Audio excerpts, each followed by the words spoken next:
आज की हमारी कहानी है तलाक के बाद। अब बात मान सम्मान और अहम में फंस गई। जिन्हें अपने जीवन का फैसला करना था वो अन्य लोगों के अभिमान में उलझ कर रह गई। अभिनव ने पहल भी की लेकिन सामर्थ्यहीन होकर उसने भी घुटने टेक दिए। रुचिका शायद इतनी निराश हो चुकी थी कि अब ससुराल में उसे कोई उम्मीद की किरण नहीं दिख रही थी। यह अदालत इस तलाक को मंजूर करती है। जज साहब की इस घोषणा ने कोर्ट में खड़ी अभिनव और रुचिका के चेहरों की चमक धूमिल कर दी। दोनों की जिंदगी का फैसला हो चुका था। दोनों अब विवाह बंधन से मुक्त थे, लेकिन यह उनकी खुशी का कारण था या दुख का कहना मुश्किल था। उनके रिश्तेदार और एडवोकेट पर्सन मुद्रा में विजयी मुस्कान के साथ कोर्ट परिसर से बाहर आ गई। अभिनव का दिल टूट चुका था। भारी कदमों से चलता हुआ वह बाहर कॉफी हाउस में जा बैठा। रुचिका भी स्कूटी पर सवार होकर जाने लगी। उसका चेहरा भावहीन था जिसे पढ़ने में वह सफल रहा। जीवन के ऐसे क्षण बहुत विचित्र होते हैं जब हार जीत को समझना ही कठिन हो जाता है। दोनों परिवारों के रिश्तेदार जा चुके थे। दोनों एडवोकेट जो कोर्ट में एक दूसरे से बेहिंतिया झगड़ रहे थे, अब एक दूसरे का हाथ पकड़े प्रेम से चाय पी रहे थे।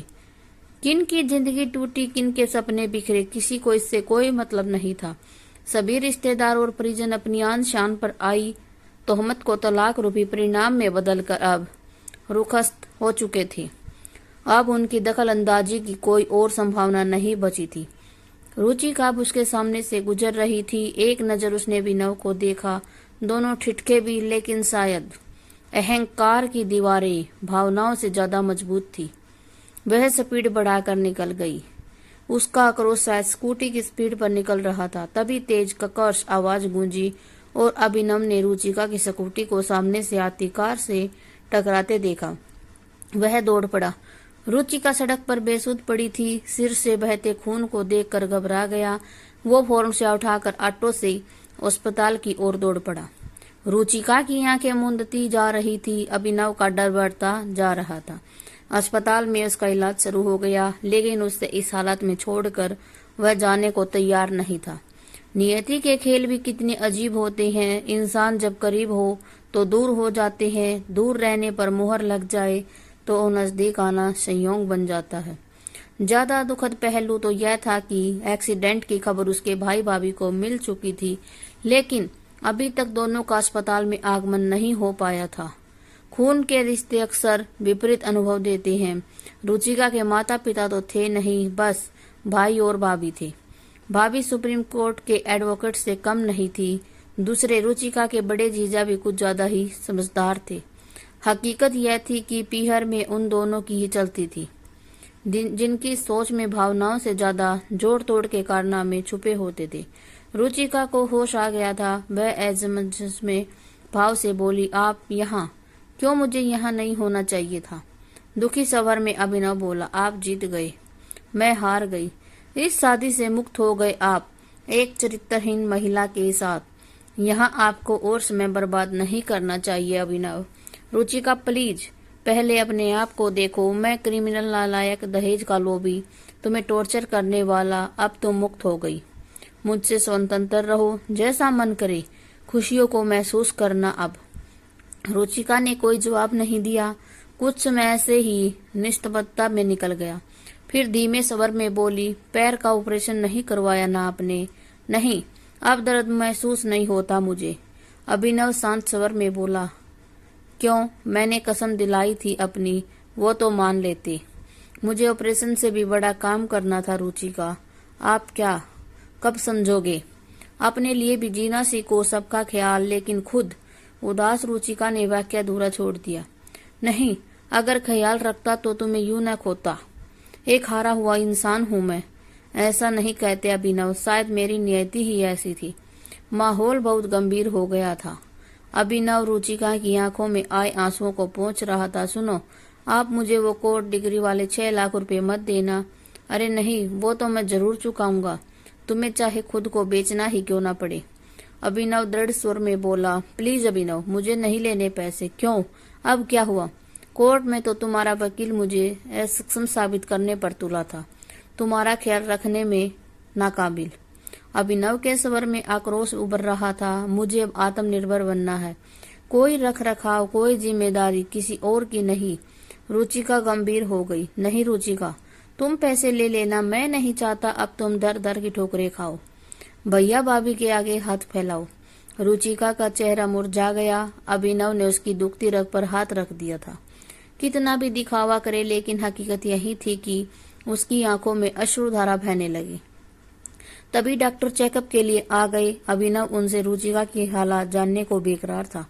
डॉक्टर ने मीठी झिझकी देते हुए कहा, मिस्टर, अपनी वाइफ का ख्याल रखो, बच ही गई आज वरना। अभिनव को समझ नहीं आ रहा था कि वो क्या बोले।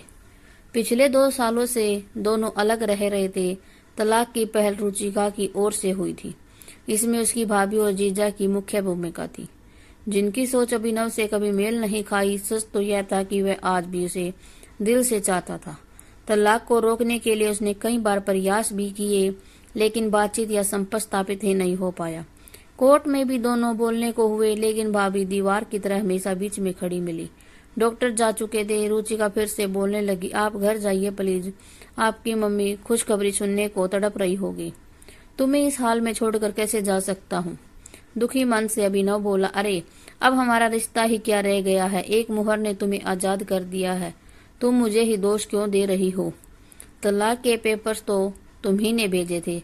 चलो छोड़ो, अब सब बदल गया है, अलग रास्ते, नई जिंदगी, इसलिए फॉर्मेलिटी छोड़ो।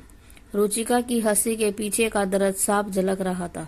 एक बात पूछूं, क्या तुम्हें सच में लगता है कि मेरे किसी और से प्रेम संबंध थे? अभिनव ने उदास स्वर में पूछा, नहीं, मैं जानती हूँ आप ऐसे नहीं हो। तो फिर तुमने कोर्ट में मेरे लिए ऐसी बात क्यों कही? इसलिए ताकि आप मुझसे पीछा छुड़ा सकें। आपके घर वाले यही तो चाहते थे कि मैं आपकी जिंदगी से दूर हो जाऊं। अभिनव कुछ और बोल पाता, उससे पहले ही रुचिका के भाई भाभी दंदनाते हुए आ पहुंचे। भाई अभिनव पर गरजने लगा, मिस्टर, अब क्या जान लेकर ही मानोगे मेरी बहन की? अभिनव खून का घूंट पीकर रह गया। वह हंगामा खड़ा करना व्यर्थ था। भाई रुचिका को समझा रहा था कि सब अभिनव का ही किया धरा है। वो बदला लेने के लिए उसकी जान तक ले सकता है। रुचिका अब और चुप नहीं रख सकी। प्लीज मुझे अकेला छोड़ दो, मैं अब जीना नहीं चाहती। अभिनव का वहां रहना अब और भी संभव नहीं था। घर पहुंचते ही उसे एक और झटका लगा। ड्राइंग रूम में बहन, बहनोई वगैरह सब जीत का जश्न बना रहे थे। टेबल पर मिठाई सजी थी। मानव मन की ऐसी विचित्रता पर उसे कोफत होने लगी। क्या इंसान इतना असंवेदनशील हो सकता है? व्यथित मन से वह भी अभी भी अपनी जीत हार को समझने में लगा था। रात के 9 बज रहे थे। बिस्तर पड़ पड़ा अभिनव करवटें बदल रहा था। उसे आज जीवन का कड़वा सच महसूस हो रहा था। रिश्ते की अहमियत तब समझ आती है जब सब कुछ ध्वस्त हो जाता है। रुचिका 2 साल पहले घर छोड़कर जा चुकी थी, पर एक उम्मीद थी कि वो वापस जरूर आएगी। लेकिन आज कोर्ट की मुहर ने वह उम्मीद भी खत्म कर दी थी। उसकी आंखें नम हो गई। अलमारी में आज भी रुचिका की कुछ साड़ियां, कपड़े रखे थे, जिन्हें अभिनव ने स्मृतियों की धरोहर समझकर सहेज रखा था। रुचिका का अक्सर जब जिहन से हटने को तैयार नहीं था। भले ही वह कड़वा बोलती थी, लेकिन उसकी हर जरूरत को बिना कहे समय से पहले समझ लेना उसकी खूबी थी। नींद कोसों दूर थी। उसे बीते 5 वर्षों का घटनाक्रम याद आने लगा। बिन माँ बाप की रुचिका का रिश्ता आते ही घर में भूचाल आया था, लेकिन उसकी फोटो ने अभिनव का दिल जीत लिया था। सुंदर, सुशील और जमाने की सताई सी दबी छुपी छवि को अभिनव ने आंखों ही आंखों में पढ़ लिया था। जब वह उसे देखने गया, तब गंभीर मूर्त की तरह बैठी रुचिका की आंखों ने बहुत कुछ बयां कर दिया था। उसमें न लड़कियां जैसे उमंग और जोश नजर नहीं आया था। उसके एक कथन, आपको जीवन में मुझसे कभी कोई शिकायत नहीं मिलेगी, ने अभिनव का दिल जीत लिया था। इस एक पंक्ति ने ही शादी का फैसला कर दिया था। ससुराल में रुचिका ने अपने वायदे को पूरी तरह निभाया, लेकिन शायद परिस्थितियों के साथ वह समायोजन नहीं कर पाई। अम्मा गाहें बगाहें उसे कोसने से बाज न आती। फिर जब छोटी बहू अमीर घराने से आ गई, तो रुचिका का जीवन कठिन हो गया। अभिनव के पास कोई स्थायी रोजगार नहीं था, जबकि छोटा भाई सीए बन चुका था। भाई की बड़ी आमदनी ने अभिनव को बड़े से छोटा बना दिया। रुचिका को और ज्यादा महत्वहीन व टूटती चली गई। 3 साल ऐसे ही किचकिच में बीत गए। एक दिन अभिनव की अनुपस्थिति में उसके भाई और जीजा उसे पीहर छोड़ गए। अब बात मान सम्मान और अहम में फंस गई, जिन्हें अपने जीवन का फैसला करना था। वो अन्य लोगों के अभिमान में उलझ कर रह गए। अभिनव ने पहल भी की, लेकिन सामर्थ्यहीन होकर उसने भी घुटने टेक दिए। रुचिका शायद इतनी निराश हो चुकी थी कि अब ससुराल में उसे कोई उम्मीद की किरण नहीं दिख रही थी। अचानक मोबाइल की घंटी बजी। स्क्रीन पर रुचिका का नाम डिस्प्ले हुआ। अभिनव ने इत्तेफाक से कॉल रिसीव किया। रुचिका बरोई आवाज में बोल रही थी, भैया ने बहुत गलत कहा आपके लिए। उनकी तरफ से मैं माफी मांगती हूँ। छोड़ो ये सब। कैसी तबीयत है अब? कौन है तुम्हारे पास अस्पताल में? अभिनव ने पूछा। कोई नहीं है। अकेली हो? खाना खाया या नहीं? इच्छा नहीं है खाने की। हद करती हो। रुको मैं आता हूँ। अरे नहीं, आप परेशान न हो। पागल हो? रात में तबीयत बिगड़ गई तो? कुछ नहीं बिगड़ेगा अभिनव। मौत मेरे नसीब में नहीं। प्लीज रुचिका, ऐसी बातें मत करो। मैं अभी भी तुमसे बहुत प्यार करता हूँ। अभिनव ने एक पल की भी देरी किए बिना अस्पताल का रुख किया। थोड़ी देर में वो रुचिका के सामने था। होटल से उसने खाना भी पैक कर लिया। रुचिका के चेहरे पर चमक साफ दिख रही थी। मुझे पता था आप जरूर आओगे। लो खाना खाओ पहले। कैसा हाल बना लिया तुमने? अभिनव लाड से बोला। नहीं, हालात तो आपकी ज्यादा खराब है। दवा नहीं लेते आप? अरे दवा वगैरह सब लेता हूँ, पैसे भी हैं। अब 4 लाख जमा कर लिए हैं, वो तुम ले लेना। रुचिका उसे निहार रही थी। भारतीय पति पत्नी का संबंध सदैव अपरिचित किस्म का होता है। जरूरत के समय यह ज्यादा प्रकट साबित होता है। रुचिका हाथ धोना चाहती थी। अभिनव ने उसे सहारा देकर उठाया। वॉशरूम की ओर ले जाने लगा। कुछ देर बाद दोनों खाना खाने लगे। मनपसंद सब्जियां देखकर रुचिका पूछ बैठी, आपको अब भी याद है मुझे क्या पसंद है? क्यों, तुम्हें क्या लगता है मैं भूल सकता हूँ? अभिनव ने भावपूर्ण स्वर में पूछा। रुचिका मौन रही। दोनों खाना खाने लगे। अभिनव ने उसे सहारा दे रखा था। सहारा शारीरिक, मानसिक, आत्मिक, जिसकी जरूरत प्राय सभी को रहती है। कुछ पल की मौन स्तब्धता के बाद अभिनव बोला, रुचिका मेरी एक बात मानोगी क्या? रुचिका के सब्र में उम्मीद की झलक महसूस हो रही थी। वापस चलो तुम, मुझे तुम्हारी जरूरत है। रुचिका के मुंह से शब्द उच्चारित नहीं हो रहे थे। उसका सिर अभिनव के सीने से सट गया। अभिनव ने उसे बाहों में भर लिया। पूर्व में हुई गलतियों का दोनों ने समय रहते सुधार लिया था। Thanks for watching.